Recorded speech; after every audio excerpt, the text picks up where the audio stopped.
myself Tapan Kumar Chaudhary. Welcome to my channel Easy English Learning.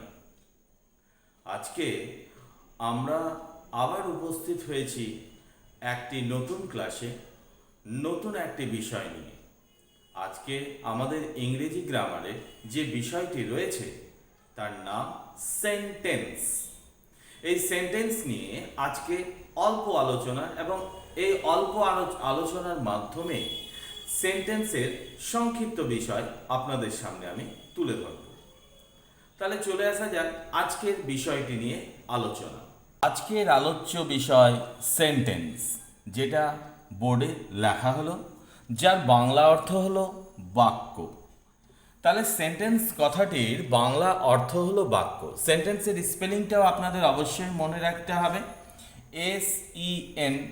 SENTENCE, sentence, যার বাংলা অর্থ বাক্য। সর্বপ্রথমে আমরা জানব সেন্টেন্স কাকে বলে। এই সেন্টেন্সের সংজ্ঞা জানার আগে আপনাদেরকে পুরনো পাঠ থেকে কিছু আলোচনা এবং তার সাথে সেন্টেন্সের যে সম্পর্ক সেই সম্পর্কে দু একটি কথা আমি বলবো। প্রথমত আমরা যখন আরম্ভ করেছিলাম তখন শিখেছিলাম আমরা লেটার, LETTER, লেটার।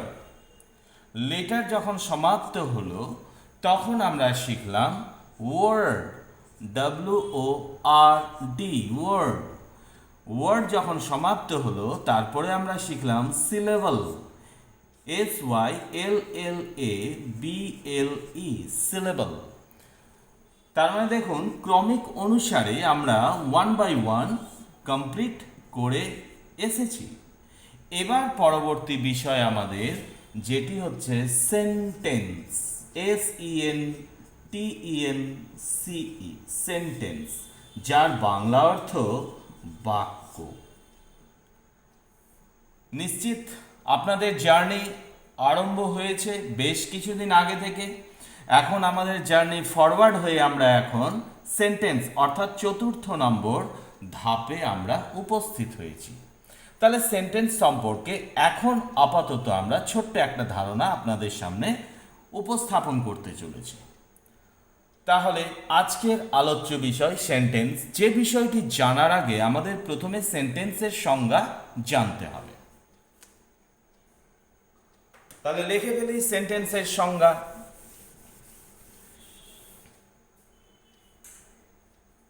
সেন্টেন্সের সংজ্ঞা লিখছি এখানে, যখন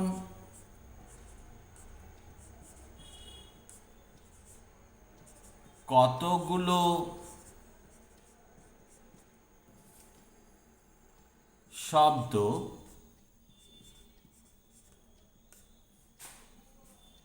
পাশাপাশি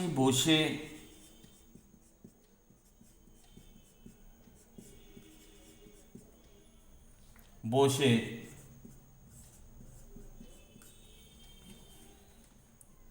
সঠিক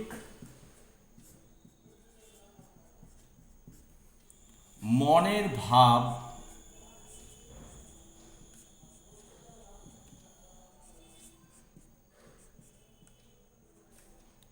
প্রকাশ করে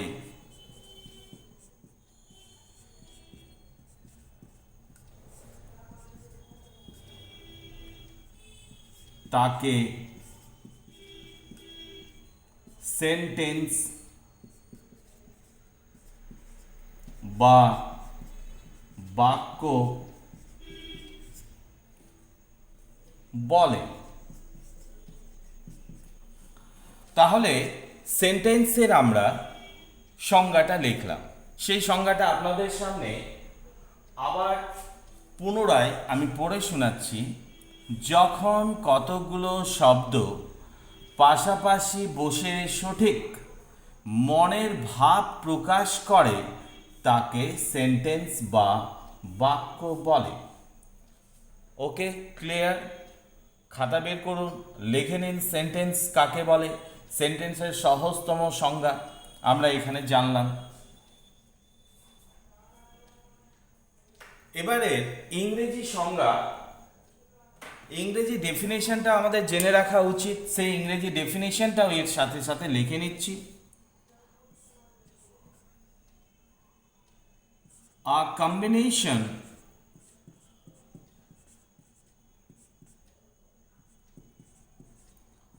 of words that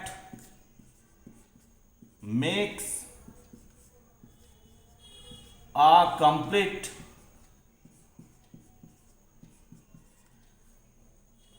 sense, that is called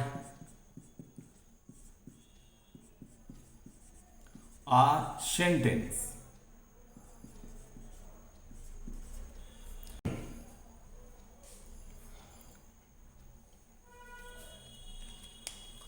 তাহলে এই বাংলার এই ইংরেজি অনুবাদ, তাহলে ইংরেজি ডেফিনেশনটা আমরা লিখে ফেললাম।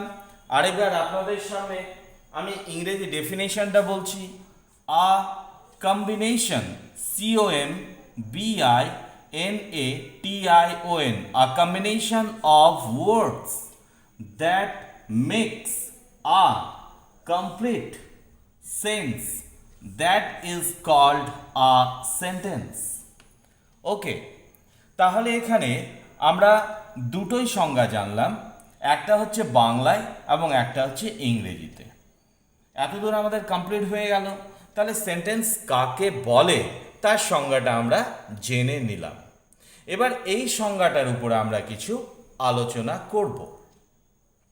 তাহলে আমি মুছে দিচ্ছি এই ব্যাপারটা।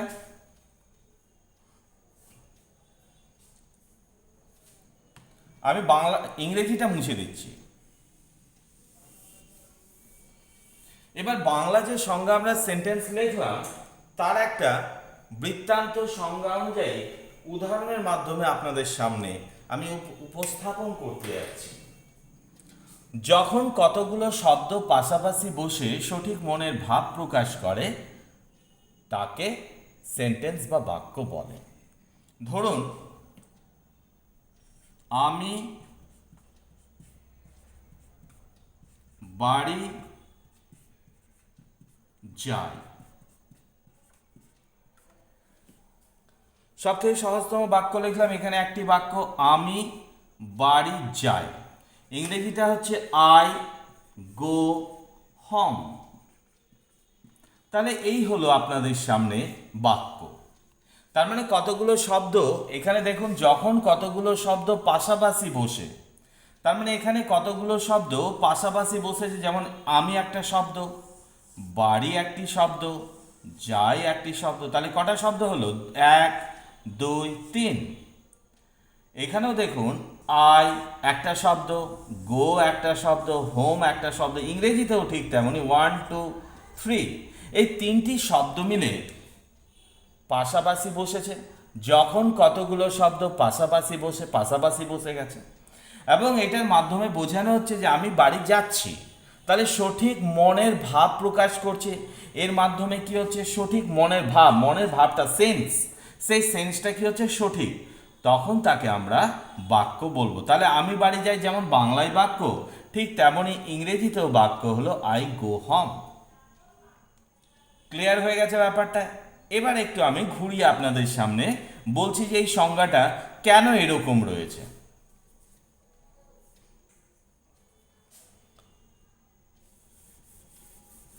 আমি এর আগে লিখেছিলাম আমি বাড়ি যাই, আই গো হোম।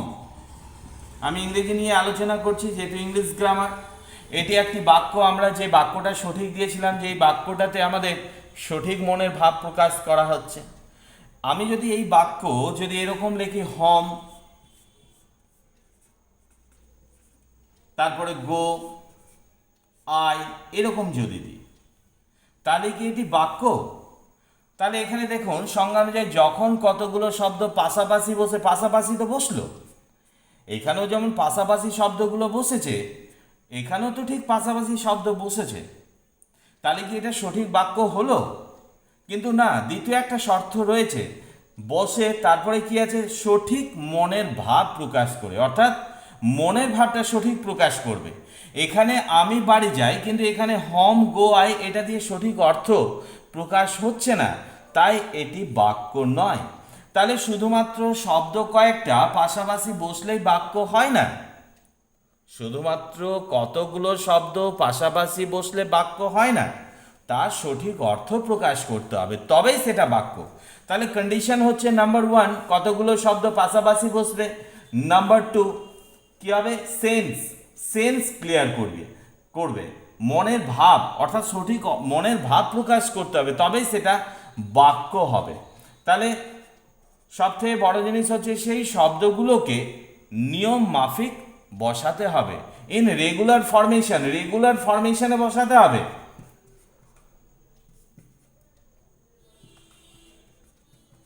রেগুলার ফরমেশনে না বসলে সেটি বাক্য হবে না, অর্থাৎ নিয়ম মাফিক সেটাকে বসাতে হবে, তাহলেই সেটি হবে বাক্য। আরেকটি বাক্য আপনাদের সামনে আমি লিখছি,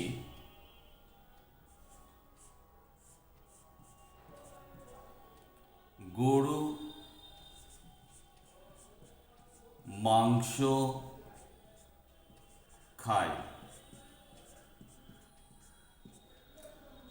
হাসবেন না কিন্তু, গরু মাংস খায় এই একটি বাক্য। আপনারা দেখুন, ঠিক এই বাক্যটা আমি ভাত খাই,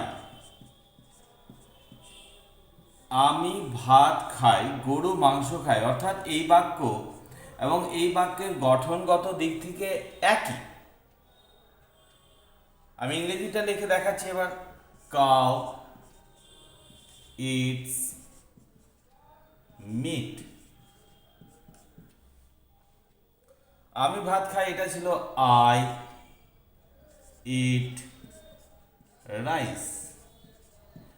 তাহলে এবার বাংলা থেকে ইংরেজিতে চলে আসি। ইংরেজিতে গঠনগত দিক থেকে দুটি বাক্য একই, অথচ দেখা যাচ্ছে এই শব্দগুলো পাশাপাশি সঠিক নিয়মে বসেছে, কিন্তু এই বাক্যটি সঠিক, অর্থাৎ এই বাক্য সঠিক অর্থ প্রকাশ করছে, কিন্তু এই বাক্যটি হাস্যকর, অর্থাৎ এটি বাস্তব নয়, তার মানে সঠিক অর্থ প্রকাশ করছে না, তাই এটি বাক্য নয়। তার মানে শুধু পাশাপাশি বসলেই যে বাক্য তা নয়, সঠিক অর্থ প্রকাশ করতে হবে। পাশাপাশি সঠিকভাবে বসলেই সেটি বাক্য নয়। তাহলে এর আগে যে বাক্যটিতে ছিল যে পাশাপাশি সঠিক নিয়মে বসেছিল, কিন্তু বাক্যের অর্থ সঠিক হতে হবে, অর্থাৎ বাক্য সঠিক পরিপূর্ণ একটি অর্থ প্রকাশ করতে হবে। তাহলে দুটো কন্ডিশন হচ্ছে, সেই দুটো কন্ডিশনে দুটি বাক্যর মাধ্যমে আপনাদের দেখানো হলো যে প্রথমত শব্দগুলো নিয়ম মাফিক বসবে ইন রেগুলার ফরমেশন, দ্বিতীয়ত হচ্ছে কমপ্লিট সেন্স, অর্থাৎ সেন্সটা পুরোপুরি ক্লিয়ার হবে, তবে সেটি বাক্য। তাহলে বাক্য সম্পর্কে এই সমস্ত ধারণা আপনাদের জন্য যথেষ্ট। এখান থেকে কিছু ক্রিটিক্যাল অ্যানালাইসিস আপনাদের সামনে তুলে ধরছি। এখানে লিখেছি যে যখন কতগুলো শব্দ একের বেশি বোঝানো হচ্ছে, কিন্তু একটি শব্দ একটা বাক্য কিন্তু হতে পারে, সেটা বিভিন্ন ক্ষেত্রে সেটা দেখা যায়। একটি শব্দ একটি বাক্য হতে পারে, যেমন আপনাদের সামনে এইটুকুটা আপনাদের বোঝা হলেই হলো, কিন্তু এই কথাগুলো আপনার জেনে রাখতে হবে। একটি শব্দ একটা বাক্য হতে পারে। ধরুন রাম জিজ্ঞাসা করছে তুমি কি খেয়েছো? তুমি কি খেয়েছো? তাহলে ধরুন শ্যাম উত্তরটা দিচ্ছে কি হ্যাঁ। এই যে হ্যাঁ অর্থাৎ ইয়েস, এটাও কিন্তু একটা বাক্যের মতো। তার মানে এখানে অনেক কিছু লুকিয়ে রয়েছে। তুমি কি খেয়েছো? তো শ্যাম উত্তর দিল হ্যাঁ। তা হ্যাঁ মানে হ্যাঁ আমি খেয়েছি, অর্থাৎ আমি খেয়েছি এই কথাটা কিন্তু এর মধ্যে লুকিয়ে রয়েছে।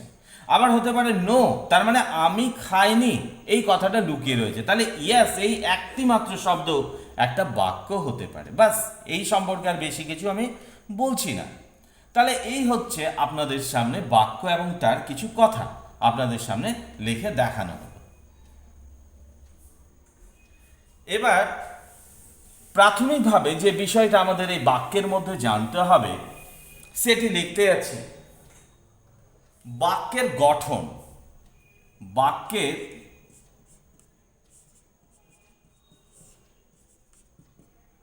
গঠন অর্থাৎ এর স্ট্রাকচারটা কেমন হবে বাক্যের। বাক্যেরও নিজস্ব একটা নিয়ম বা গঠন রয়েছে।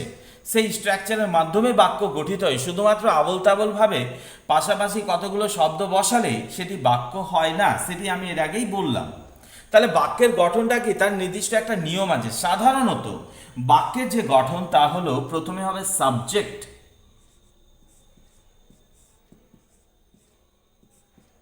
Plus verb.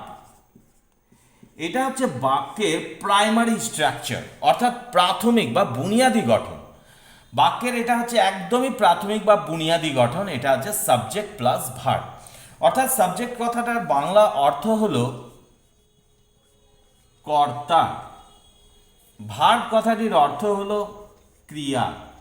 এই সম্পর্কে আমি পরেও বিস্তারিত আলোচনা রয়েছে এই সমস্ত বিষয়গুলোর উপরে, যেটা পরে আমি বুঝাবো, এবং তখন এই বিষয়টা আরও অনেক বেশি আপনাদের কাছে পরিষ্কার হয়ে যাবে।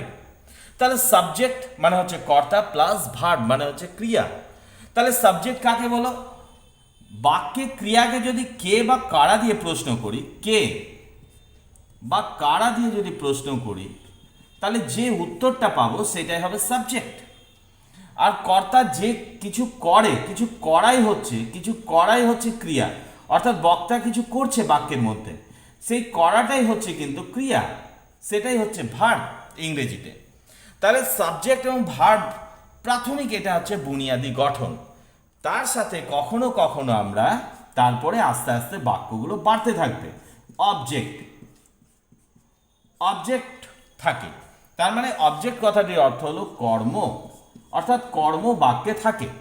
তাহলে কর্ম কি, কর্তা কি করে, অর্থাৎ কি বা কাকে দিয়ে প্রশ্ন করলে যে উত্তরটা পাবো সেটি হচ্ছে কর্ম। তাহলে এই হচ্ছে বাক্যের প্রাথমিক অর্থাৎ first and primary structure, subject plus verb plus object. এটাই হচ্ছে বাক্যের প্রাথমিক গঠন, যেটা আমাদের জানতে হবে। যেমন আমি লিখছি আমি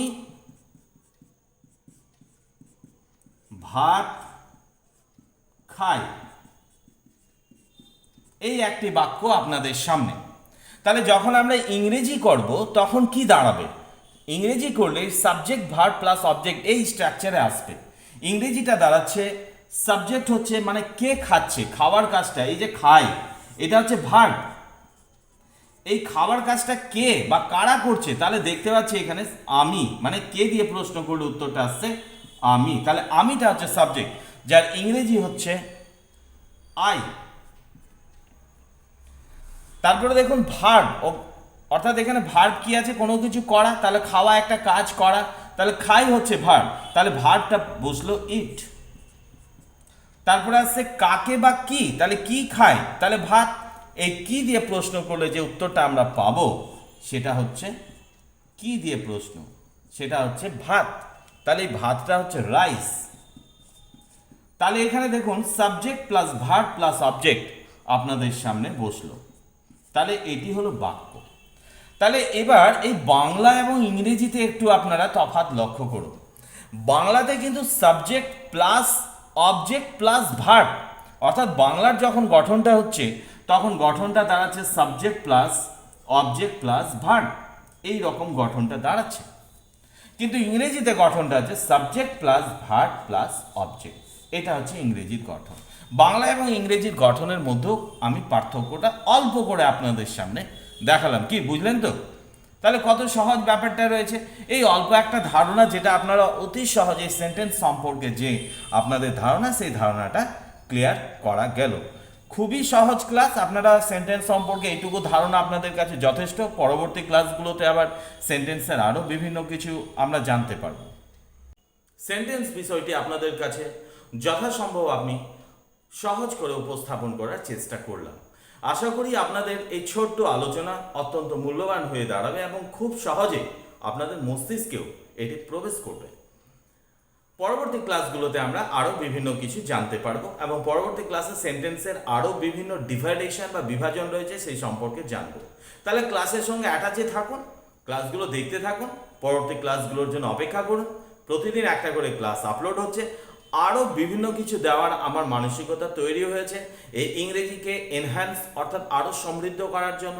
বিভিন্ন কিছু আপনাদের সামনে উপস্থাপন করা হবে। একটু ওয়েট করুন আর সাবস্ক্রাইব করুন আমার চ্যানেলে স্টে করার জন্য অর্থাৎ কন্টিনিউ করার জন্য আপনারা আমার সাথে থাকুন। আজকে এতদূর। Have a nice day. সবাই ভালো থাকুন। থ্যাঙ্কস।